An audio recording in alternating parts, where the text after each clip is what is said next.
Tahu tak saudara saya sekalian, rupa-rupanya kat Malaysia ni ramai tahu rakyat kita yang tak cukup omega 3 dalam badan dia. Mungkin you tak perasan kot, sejak zaman turun-menurun dulu, kita ambil minyak ikan, ingat tak? Untuk apa? Untuk menguatkan badan. Sebab orang tua dulu pun tahu minyak ikan ada omega 3 untuk lawan apa? Lawan penyakit yang berasaskan pada inflamasi.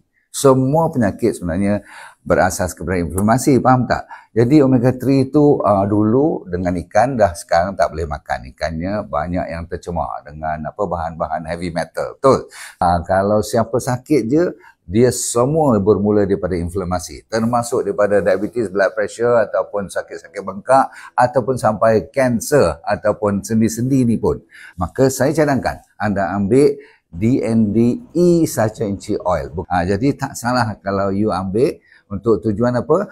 Peredaran darah, menjaga jantung, menjaga kita punya otak pun. Bukan saja dia ada omega 3, dia juga ada vitamin E dan juga ada omega 3, 6, 9.